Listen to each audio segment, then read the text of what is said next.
CIMAD, je veux dire, si vous le connaissez, qui suivent ce que dit la CIMAD, parce que sinon, il ne s'en sort pas. Hein. Et ce que je comprends, c'est humain, les gens ils vont dire peut-être que quelqu'un va me donner quelque chose de plus comme information. Mais la CIMAD est très compétente.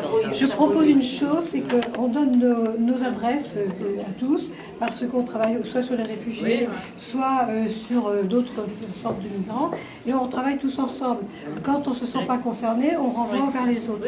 Nous, on est Amnesty International, on reçoit au relais réfugiés les demandeurs d'asile. Si, après avoir interrogé les personnes, on s'aperçoit qu'elles ne sont pas en danger dans leur propre pays pour les raisons de la Convention de Genève, on les renvoie auprès des autres associations.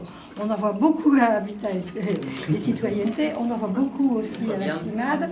Mais on travaille vraiment ensemble, au tremplin.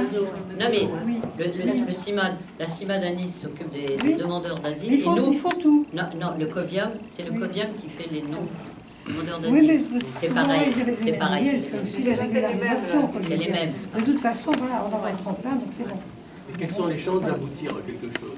Alors si, enfin, c'est compliqué, si vous voulez, si vous restez un petit peu, je vais vous expliquer la loi. Alors là, le nouveau CESEDA, qui va être applicable à peu près à partir de novembre, alors on a fait un petit peu de formation, il semblerait que la philosophie, ce serait, on est encore en train d'étudier, ce serait peut-être de tous les gens qui sont là depuis très longtemps. Nous, on a des gens, ça fait 15 ans, 20 ans qui sont là, il y a toujours un truc pour les renvoyer, notamment les Chibani. Ils ont fait beaucoup de Chibani, ce sont les vieux.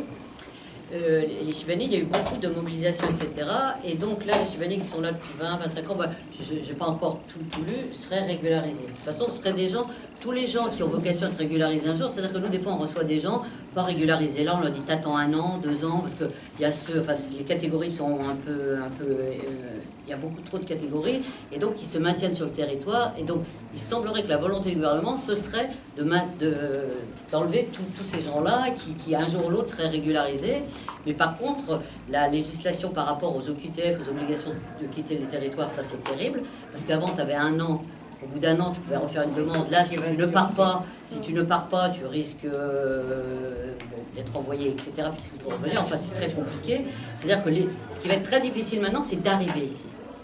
Pour ceux qui sont ici, bon, s'ils sont là depuis 3 ans, 4 ans, parce qu'en général, bon, je vous expliquerai tout à l'heure parce que c'est un peu compliqué, mais sinon, c'est ça la philosophie. Vous pouvez lire le CESEDA si vous avez une question. Alors, si vous avez une question précise, vous regardez sur le CESEDA. Alors, vous pouvez questionner aussi le GISTI, le groupement d'information de soutien. Enfin, c'est pas le travailleur immigré, c'était comme ça. Donc, le GISTI, c'est un groupement d'avocats qui est un peu nos référents à nous, enfin, parce que nous on n'est pas trop on est moins sur l'asile, donc vous les questionnez, ils vous répondent assez facilement, parce que en général les gens à Paris vont ou sur Gisti ou la CIMAD suivant et ils vous répondent aux questions, et vous posez une question et vous avez un petit peu, parce que je vous expliquerai le cas, parce que parce que là l'asile, il y a l'asile où il y a le reste, mais le problème maintenant, c'est que les gens, ils font tellement durer qu'ils souffrent pendant des années, alors que donc s'ils arrivaient effectivement à comprendre ça, c'est déjà... je dis pas que le reste est bien. Madame, non, vous vouliez pas poser une question? Oui, non, c'était par rapport à... je reprenais un peu vos propos et un peu ça m'avait... j'ai jamais été dans un camp migratoire, ça m'avait touché le fait de la fragilité, la vulnérabilité, on essaie de voir ses besoins. Mais j'imagine que c'est difficile parce que c'est un endroit de passage. Je veux dire, leur redonner le statut de dignité en disant, bon, qu'est-ce que vous... par exemple, est-ce que vous pouvez nous faire un atelier de partage? Je ne sais pas si ce sont les bonnes conditions. Mais je veux dire, moi, quand je donne, quand je suis dans l'esprit du partage, ça me redonne je ne sais pas comment expliquer. C'est pas être dans une situation d'assister, mais c'est la possibilité de pouvoir partager quelque chose. Et je crois que ça pourrait être peut-être, je ne sais pas si je me trompe, une petite stratégie de replacer les gens dans une position de dignité, je ne sais pas comment l'expliquer.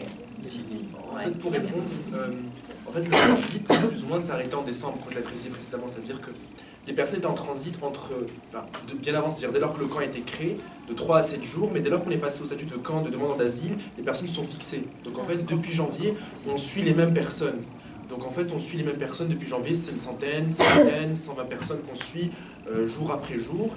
Et en fait, comme vous avez dit, c'est pas une position d'assister, mais c'est une position de partage. Par exemple, tous les cours qu'on organise, toutes les activités culturelles et sportives, c'est sur la base du volontariat. C'est-à-dire que le cours est disponible, l'activité est disponible, mais il n'y a aucune obligation. Et ce qui se passe, c'est que souvent, c'est une éducation, c'est-à-dire les personnes progressivement vont prendre goût, les personnes progressivement vont venir de façon assez quotidienne, et progressivement, ils vont travailler d'eux-mêmes. On a équipé en dictionnaire, on a équipé en cahier, en stylo, maintenant on a une télévision avec des films, on va bientôt mettre la télé, la radio, je veux dire. Et vraiment, ils apprennent d'eux-mêmes l'italien. La culture leur permet justement un peu de... On a une guitare, on fait de la musique, on fait un peu de théâtre avec eux. Du coup, il y a vraiment cette idée que ce n'est vraiment pas de l'assistance, c'est du développement de soi. C'est vraiment l'idée de leur donner les outils pour qu'ils puissent par la suite s'intégrer et pour qu'ils puissent justement communiquer, parce que la barrière de la langue est essentielle. Le problème, c'est que c'est des personnes qui... Enfin, voilà, ils viennent soit d'Afrique, soit d'Asie, du coup ils maîtrisent le bangladais, le pakistanais, le persan, le turc, le grec, enfin ils ont 5-6 langues, mais l'italien ils l'ont pas. Et du coup c'est essentiel. Et du coup en fait juste on essaie de leur donner un minimum d'outils pour leur permettre de faire cette transition. Et voilà, donc c'est vraiment l'idée de, voilà, de partager avec eux, comme vous avez dit, et de leur permettre de prendre goût à l'éducation et de prendre goût à l'apprentissage de l'italien et de s'épanouir dans ce qu'on propose. Ça serait peut-être aussi possible que ce soit eux qui proposent de donner, de créer un atelier, de partager, que ça soit vraiment dans la réciprocité, c'est-à-dire, bon, chez moi ça se passe comme ça, raconter les traditions, je ne sais pas que ça soit... Mais il leur faut du temps, là ils n'ont pas de temps, ce sont des gens, ils ne sont que de passage. Plus ils vont vite, plus ils sont contents, mais ils ont un objectif et ils veulent atteindre cet objectif. Donc ils ne peuvent réaliser que quelque chose que lorsqu'ils l'ont atteint. Les gens sont souvent tellement cassés et fracassés par leur vécu, par les traversées, par le... Il faut qu'ils arrivent à retrouver du pied, à se poser quelque part et à se retrouver une certaine sécurité avant de pouvoir parler, échanger et tout. Il y a vraiment tout à refaire au niveau de la sécurité intérieure, de la sécurité de base.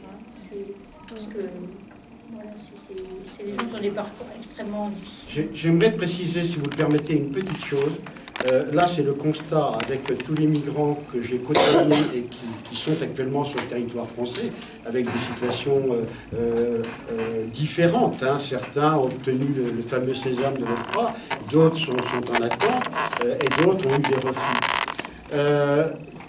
Pour que ces gens-là aient un maximum de chance, il faut que le jour où ils se présentent à la convocation de l'OFPRA, qu'ils aient au moins la maîtrise de quelques mots de français.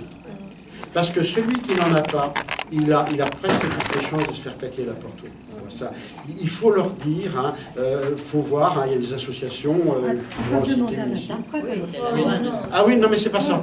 Oui, je suis entièrement d'accord. De toute façon, même pour Abdou qui parle très bien français, j'ai demandé un interprète arabe parce que sa langue maternelle c'était l'arabe. Donc il est évident qu'on a une réactivité dans sa langue maternelle qu'on n'a pas dans une langue acquise.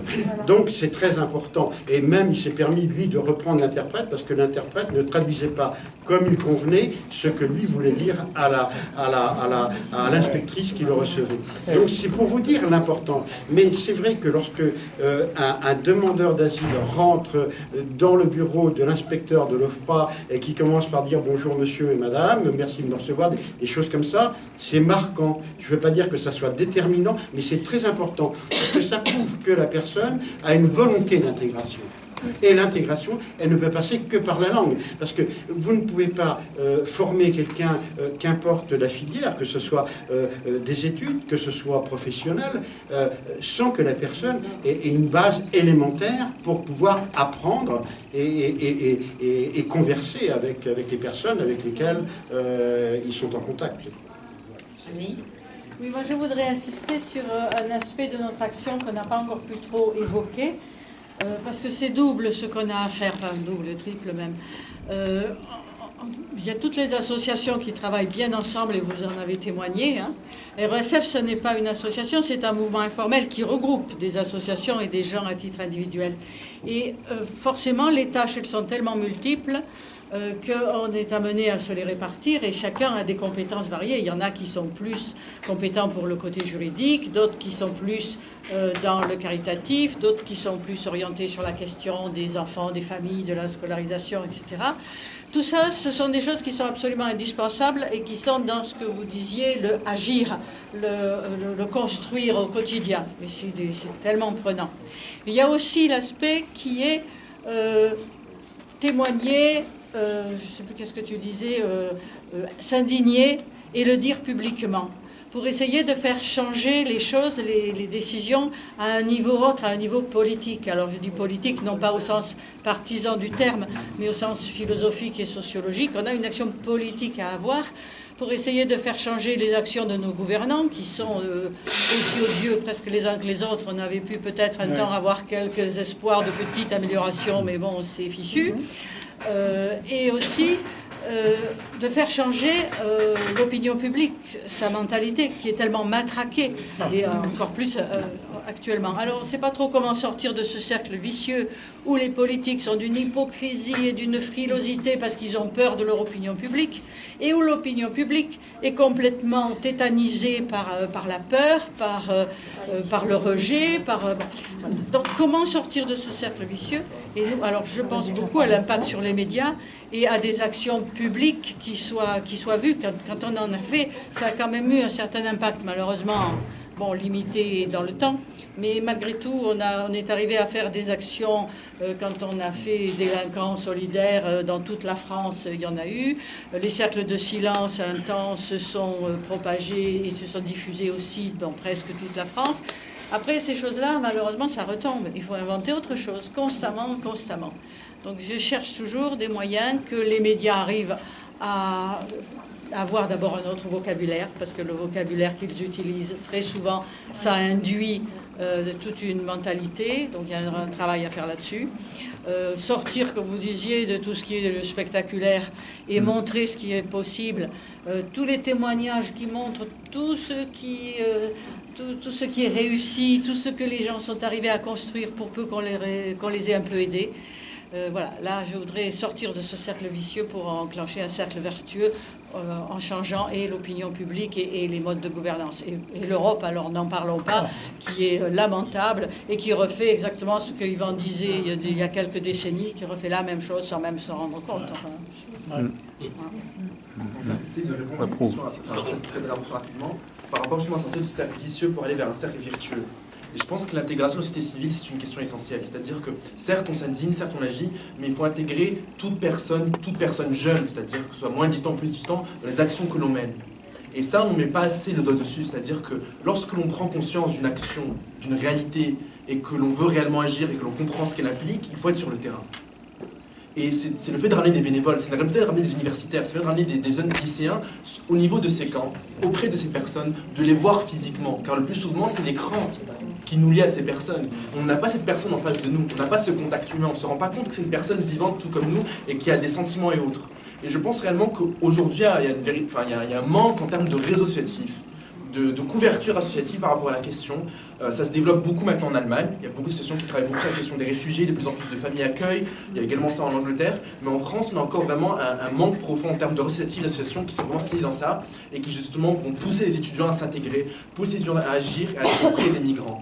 Et je pense que c'est vraiment ça qui fait la transition, c'est-à-dire que au lieu que les médias, justement, on met toujours la faute sur les médias doivent changer de discours et compagnie, au bout d'un moment, il faut que nous, en tant que personnes, on aille sur le terrain et que l'on se fasse un avis sur la question et qu'on travaille avec eux. Et je pense que... Excusez-moi. Et deuxièmement, juste pour revenir à ce qu'on disait... Pas trop vite, je ne comprends pas. Excusez-moi. C'est dommage. Pour synthétiser, c'était l'idée qu'on doit intégrer la société civile. Par la suite, un deuxième élément, c'est juste... on avait fait une expérience en janvier. On avait créé un atelier qui s'appelait « Parler de soi » avec les migrants et les réfugiés. Et ce qui est arrivé, c'est qu'il n'y avait pas de dialogue. Dès lors qu'on leur demandait « Parle de ton expérience, dis qui tu es, dis d'où tu viens, quelle est ta famille, quel est ton nom, ton prénom », souvent ils disaient « Je m'appelle comme ça ». Et ça s'arrêtait. Ils ne comprenaient pas le concept de se présenter. Ils ne comprenaient pas le concept de dire d'où ils venaient. Et c'est assez marquant parce qu'on comprend aussi qu'il y a des fois ces barrières culturelles. Et le fait que si nous, ça nous paraît totalement normal de parler de notre vie, de parler un peu de d'où on vient, de qui on est, pour certains, c'est beaucoup plus compliqué. Et voire, ils ne comprennent pas quelle est la finalité. Et ils me disent justement, ça sert à quoi? Pourquoi je vais dire qui je suis? Enfin, quelle est la finalité? Donc, l'idée, justement, qu'ils nous offrent, il y a certaines étapes à franchir et je pense que voilà, qu'il faut aussi qu'on comprenne que c'est des personnes qui proviennent de cultures assez différentes. Enfin, je viens du Maroc, du coup, j'ai également une certaine culture qui fait des fois, j'ai certains éléments culturels qui me permettent de les comprendre. Et des fois, il y a des barrières culturelles Et c'est pour ça que cette question de pont culturel est essentielle. Il faut vraiment créer des ponts culturels pour qu'ils puissent nous comprendre, mais également qu'on puisse les comprendre. Et il faut avant tout qu'on les comprenne pour qu'ils puissent nous comprendre. Merci. Bruno? Je voulais revenir sur un certain nombre de choses qui ont été dites, bon, sous forme peut-être de 3 remarques. D'abord, la question qui était posée par Annie tout à l'heure, je crois que tout le monde se la pose et qu'elle est très, très inquiétante et très, très angoissante. Parce qu'on a l'impression que tout ce qui est mené depuis des années, et plus particulièrement depuis des mois, par toutes les composantes qui participent aux initiatives de l'ESF et d'autres, ça se fait à contre-courant